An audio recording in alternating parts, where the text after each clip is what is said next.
You got into the safety business because you wanted to protect people, but somewhere along the way, the job started controlling your time, your schedule, your priorities, even your income potential.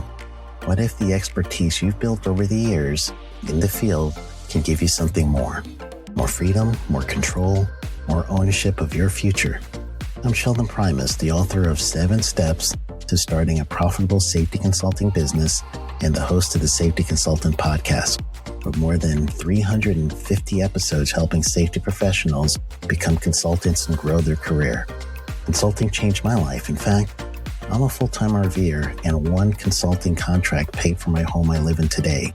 Now, I help safety professionals build their own consulting practice through bi-weekly coaching calls, accountability, and personal guidance. But this program isn't for everyone. Start with the Consultant Readiness Audit at sheldon.coach.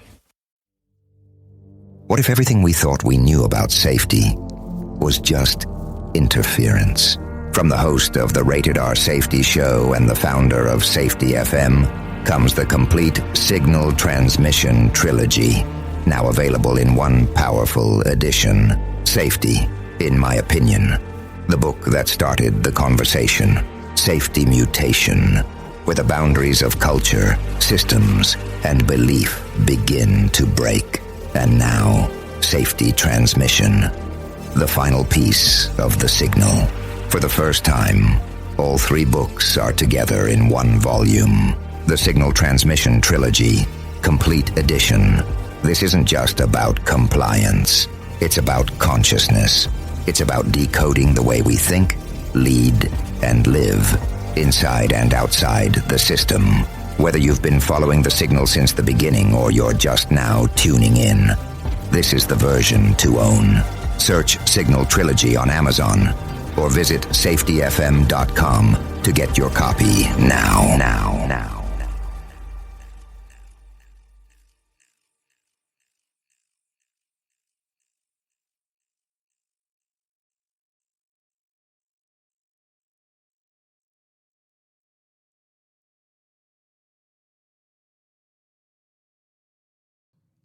This is Andy. And this is Matt. And you're listening to The Hot Podcast with no name.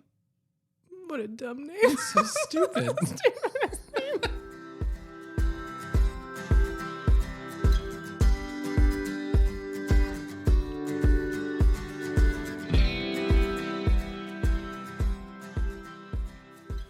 Episode 44. I truly was going to say 43 again. And I had to stop what I was doing and look at the screen and be like, nope, 44. But this is a unique start for us. It is. And for many reasons. One, you are now fully set up at your house with a professional looking microphone. I will not say whether it sounds professional or not. That's for the listener to decide. And I am at my home, so we are separate. And which you're very excited about. I will plead the 5th. And so we are separate, and we are not doing an episode right now because we are doing an intro to a series of episodes that we've released. Do you want to share with the class what those are going to be about? Yeah. Well, I think there's only 3, maybe 4 things that people need to know. The first is that we're going to do a series of episodes with 2 guests, and they're going to be with us for all of the episodes. The second is that the story we're going to be walking through and talking about is an attempt to help paint a picture of sort of the beginning to sort of middle of implementation of what it's like to adopt HOP concepts, everything from the, hey, we should try something new phase all the way through the, we are physically doing something different than we were before. The third that's probably important is that in this first episode, we attempted to introduce our guests, I think 3, maybe 4 times before we actually got to the version that you see, because we were having technical difficulties. Well, first of all, they wouldn't see it. Second, they would hear it. And yeah, it included switching platforms at one point from Zoom to Teams. It took us a little bit to get it right. And hopefully we got it as right as we could. Yeah. So our amusement at the beginning is from that. And which then is why I shut you down in the intro. I don't want to get feedback like, wow, Matt was really mean to Andy when they started. I was just trying to get to our guests to see if we could hear them. That's it. Also, I am probably equally as mean most of the time anyway.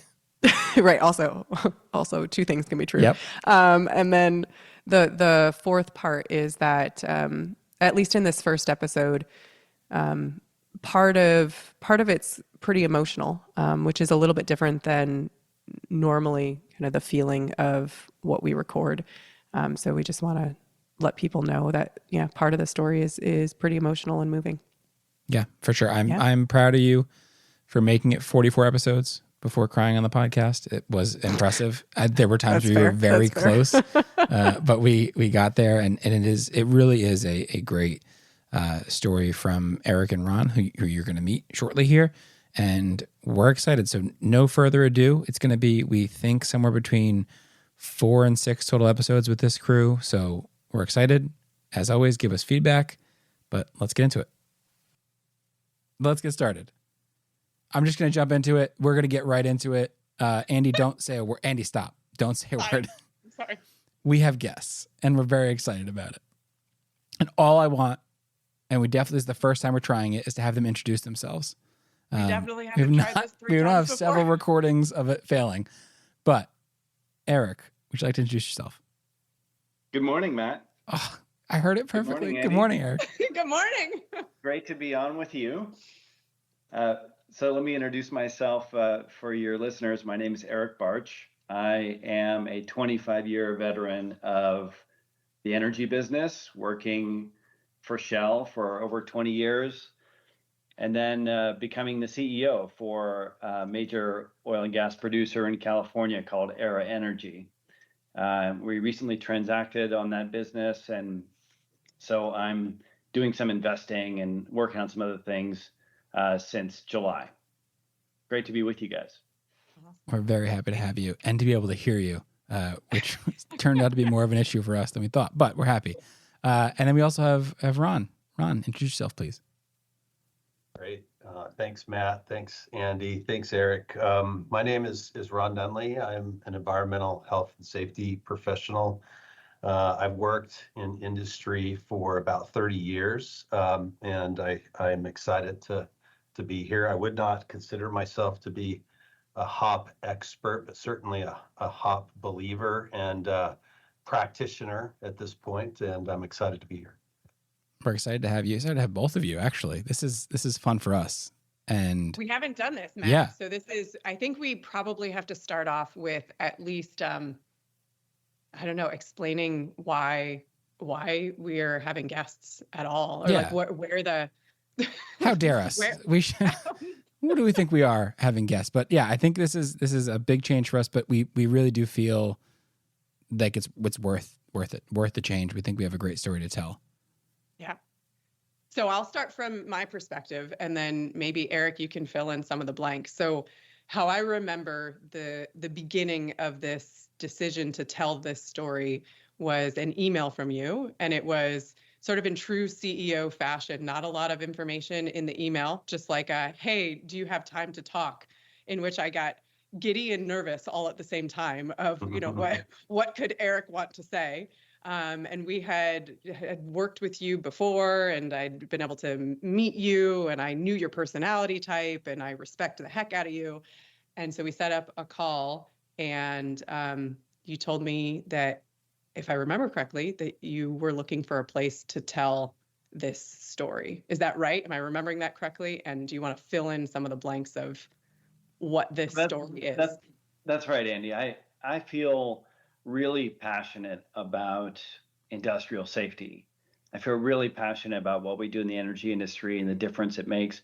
I also feel really connected to the frustration that I felt as a senior executive at Shell and then at Aera with how to make a difference on safety.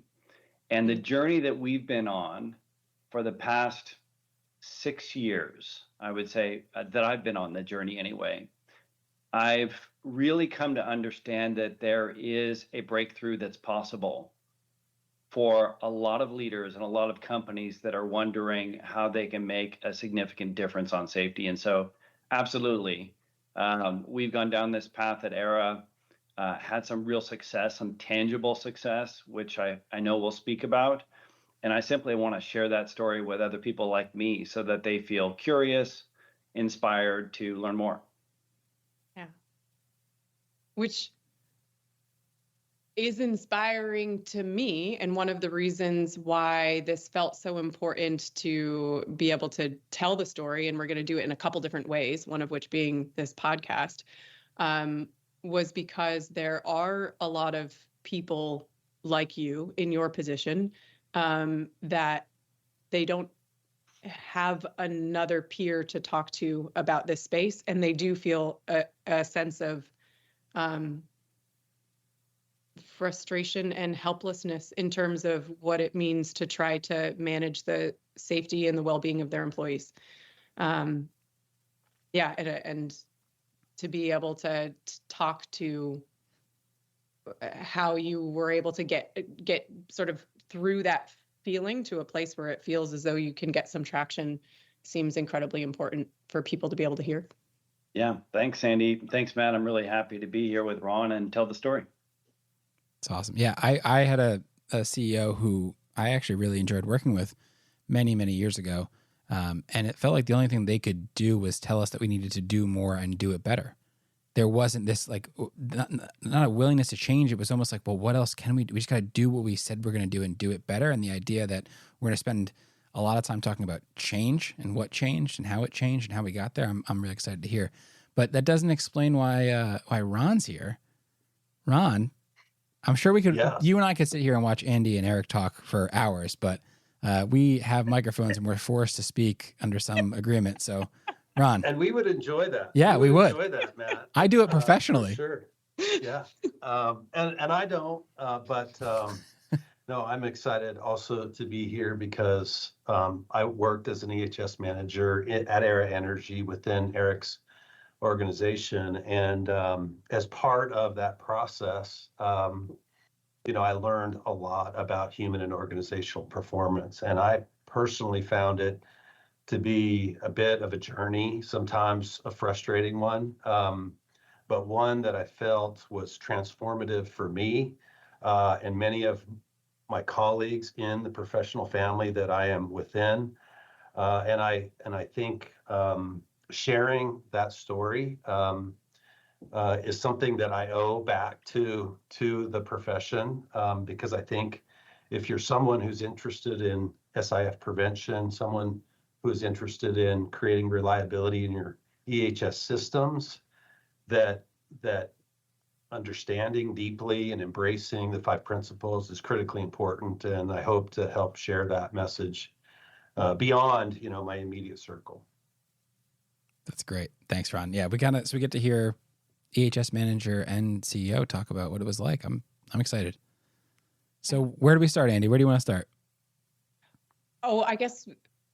So I came into the picture of your HOP journey after it had been started for a while. And so I'm hoping that you'd be able to teach us kind of the origin stories of what was the case for wanting to do something differently, and where did you hear about the concepts of HOP in terms of why that might feel like an answer to doing something differently in any way that it makes sense to tell that story. Feel free to start wherever it makes sense to you. Yeah. So I think Ron probably had a different experience than I did, but I'll start. So, like I said, I've been in the oil and gas business for 25 years, and I've been leading teams, organizations, field operations since roughly 2008, right? And I can tell you when I first started leading businesses in the field, I looked at the same key performance indicators, KPIs, that everybody else does, total recordable case frequency, OSHA metrics, as a barometer of, are we safe? Are we making progress? Are we doing enough? And I can tell you at the time that the business I was running, which was in the onshore US, had a good recordable case frequency relative to other peers that I could see publicly, relative to other assets internally. And so I was, let's say, comfortable that we were on a good path there and lots of things to concern the business with. Everything changed the day that I got a phone call when I was sitting in Houston. And I'm sure many people have had this experience, unfortunately, but I got a phone call that there had been a serious incident out in the field. And a few hours later, a few days later, I got the picture of what happened. And I would say that that really was a pivot point for me as a leader, because what happened there was a man's life was taken. That man was working in the field, and through a number of events, confusion, other things that happened, he was crushed. And what changed me was really reflecting on how could this happen? I was leading a business with metrics that are called key performance indicators for a reason. They're the key ones. And I felt that we were on the right track. Our supplier partners that we were working with felt we were on the right track. And so I really started thinking to myself, why did this happen? What can I do differently? Because, and anybody that's been in this position knows, when an incident happens that changes somebody's life, who's part of the fabric of a field location, it impacts everybody. Most, of course, is the individual and their families, and also the work family that they work with every day. It rocks everybody. And when I visited and talked to people, that really hit home to me how I needed to think and really convince myself that I was doing everything I could in my position and with supplier partners to make the system that exists every day in the field as safe as it can be, so that there aren't life-changing injuries. And so I just want to pause there and say that that moment, that day, thinking about that individual has never left me. Especially this time of year, it's almost Thanksgiving and holidays. I think about that person a lot, and the fact that their family today still doesn't have that father, that husband, that brother, that son there.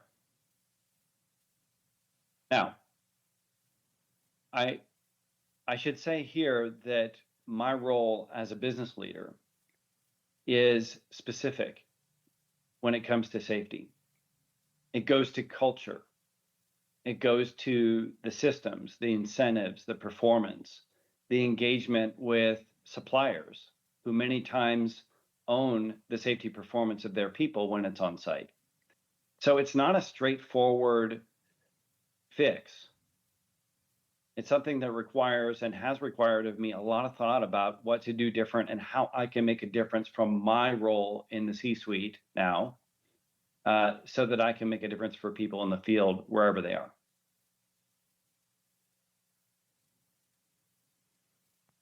I know that we're only doing voice recording so people can't see, but I have real tears in my eyes.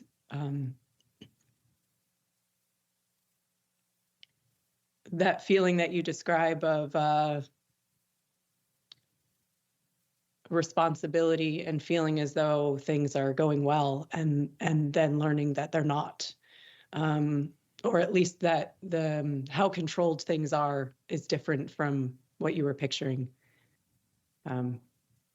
is a painful and familiar feeling for me.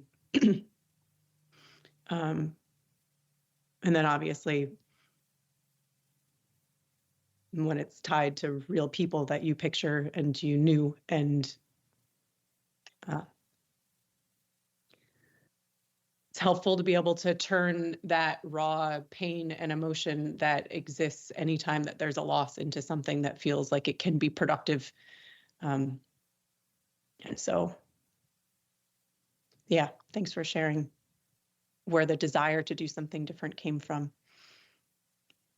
And I would say that moment of reflection was compounded years later when I took the role of the senior executive for safety in one of the divisions of a major company I was working for. And in that role, I had an opportunity to go visit sites around the world and see the kinds of people that commit themselves to work in our industry. It's inspiring. The effort, the focus that they put to do what they do in an excellent way. And I felt like I had a responsibility. I have a responsibility as an executive to know what my part of that is. And the good news part of the story that I hope we tell today in other versions of this podcast is that there is a place to put that ownership, that anxiety, that commitment that I think can make a real difference. And I want to contrast that with the beliefs that I had, and I think many others have, coming up in our industry that have been pervasive for decades. And I think ultimately are counterproductive if your goal is to help people avoid life-changing incidents and injuries. All right. So we'll try to look at this from a couple different perspectives, as you mentioned, Erik, right? So mentioning not only kind of places that we can put that feeling of ownership and that responsibility and how that fits into the role of somebody in the C-suite, and then also helping people see some of the assumptions that we've made along the way that perhaps now from the position you have, from the perspective that you have, feel as though you wish that those assumptions had been something that had been dismantled before, that somebody had shown the light on this before events that were part of your journey happened. Ron, the start Yeah, it's hard the start of your journey in this hop space. What did that look like for you?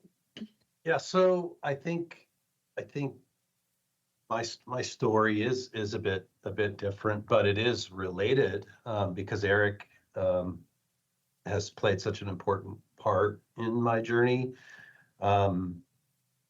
Although I had some very superficial exposure to human and organizational performance prior to working with Erik, I think I had sort of concluded that the 5 principles are things that I already subscribe to, that I already do, that I already know, mostly, not completely, but mostly, and that maybe there wasn't much to learn here, that maybe I wasn't really sure how to operationalize, really, and kind of had closed the book, on this subject in my own mind as an EHS professional. And then when Erik arrived into our organization and clearly believed in the 5 principles, that created a little bit more interest in my mind. Ron said, "Well, maybe the door should be reopened."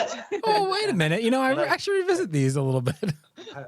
I bought a couple books, right, real quick. I needed to brush up on the language and try to understand where he was coming from.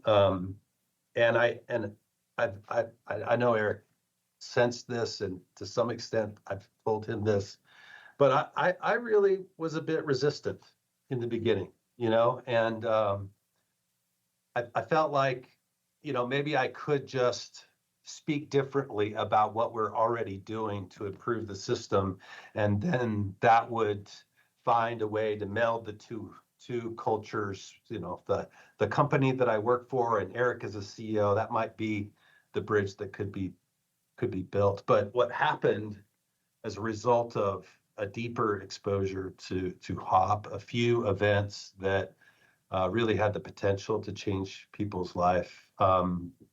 Some interactions with you, Andy, and with Erik in event learning scenarios where I experienced a deeper curiosity around how systems have an influence over how people act and the decisions that they make. I came to reflect upon my own leadership in this space and began to understand that what I've been doing for the last 30 years needs improvement.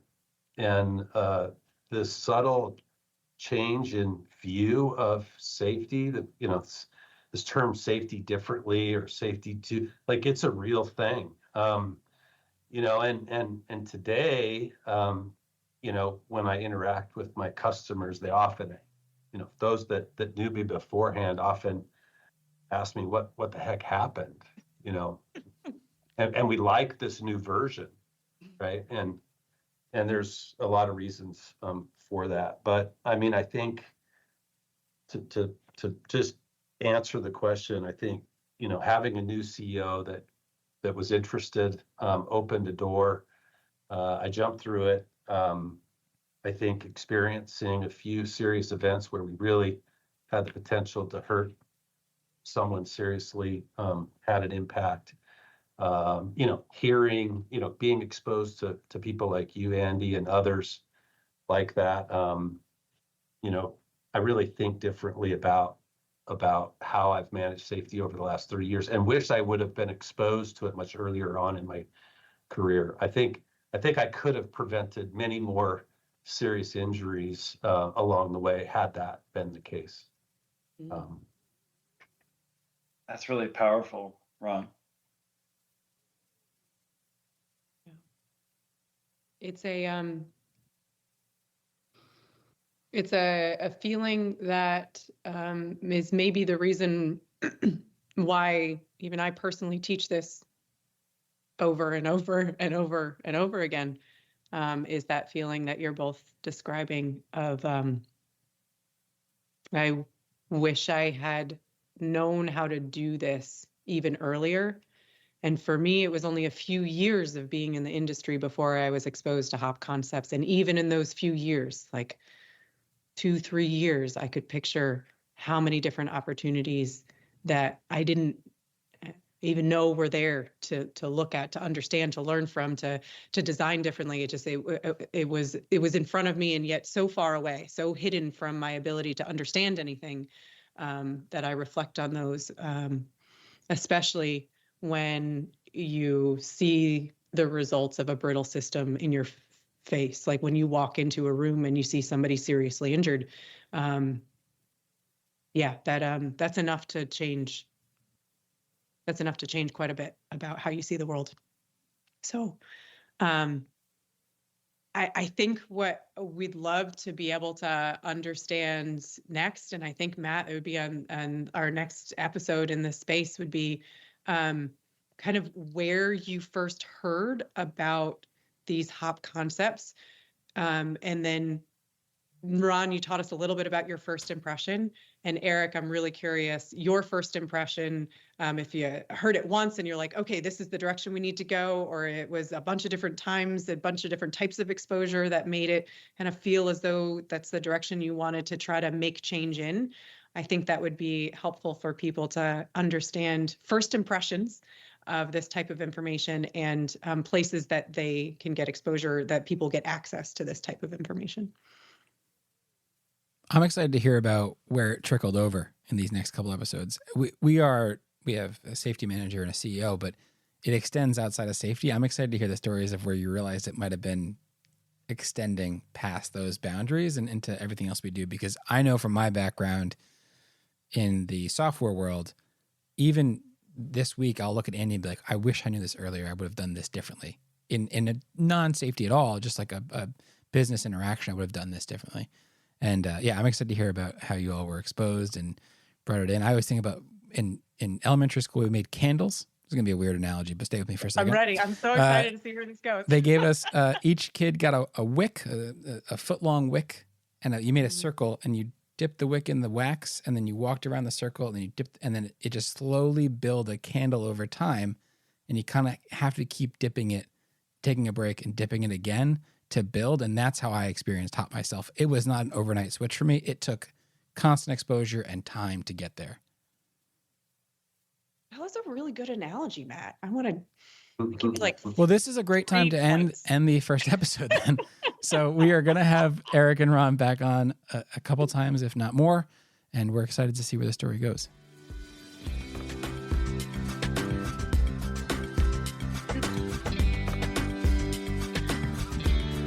Well, that's it. Yep, another one in the books. We did it. If you want to send us any of your thoughts, actually fling us any of your thoughts, you can do so at the website www.hoppodcast.com. That's HOPPODCAST.com. It's still such a stupid name. It's such a stupid name. We look forward to hearing from you. Thanks for listening.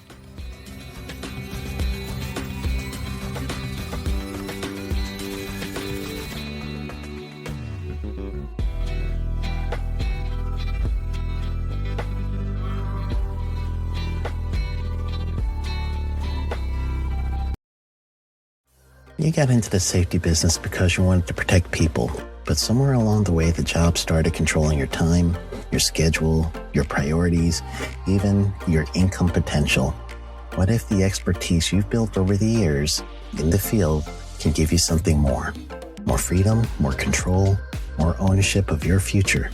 I'm Sheldon Primus, the author of 7 Steps to Starting a Profitable Safety Consulting Business and the host of the Safety Consultant Podcast, with more than 350 episodes helping safety professionals become consultants and grow their career.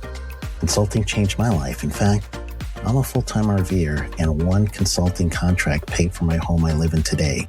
Now, I help safety professionals build their own consulting practice through bi-weekly coaching calls, accountability, and personal guidance. But this program isn't for everyone. Start with the Consultant Readiness Audit at sheldon.coach. What if everything we thought we knew about safety was just interference? From the host of the Rated R Safety Show and the founder of Safety FM comes the complete Signal Transmission Trilogy, now available in one powerful edition. Safety, in my opinion, the book that started the conversation. Safety Mutation, where the boundaries of culture, systems, and belief begin to break. And now, Safety Transmission, the final piece of the signal. For the first time, all 3 books are together in one volume. The Signal Transmission Trilogy, Complete Edition. This isn't just about compliance. It's about consciousness. It's about decoding the way we think, lead, and live, inside and outside the system. Whether you've been following the signal since the beginning or you're just now tuning in, this is the version to own. Search Signal Trilogy on Amazon or visit safetyfm.com to get your copy now.